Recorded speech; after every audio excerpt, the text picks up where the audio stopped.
কোটা সংস্কারের দাবিতে বিকেল থেকে উত্তাল রাজধানীসহ দেশের বিভিন্ন বিশ্ববিদ্যালয় এলাকা।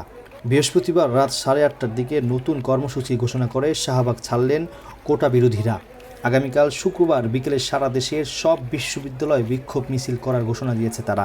বৃহস্পতিবার রাত 8:30টায় শাহবাগ মোড়ে প্রেস ব্রিফিংয়ে আন্দোলনকারীরা এসব কথা বলেন। এ সময় তারা জরুরি সংসদ অধিবেশন ডেকে কোটা সংস্কারের আইন পাশের দাবি জানান। নতুন কর্মসূচি ঘোষণা করার সময় বৈষম্য বিরোধী ছাত্র আন্দোলনের সমন্বয়ক নাহিদ ইসলাম বলেন, আমরা কোনো ফাঁদে পা দিতে চাই না, আমরা কোটা সমস্যার চূড়ান্ত সমাধান চাই। আমাদের এক দফা দাবি নির্বাহী বিভাগের কাছে। আমরা সব গ্রেডের কোটা সংস্কারের কথা বলছি, যেটা শুধু সরকারই হস্তক্ষেপ করতে পারে।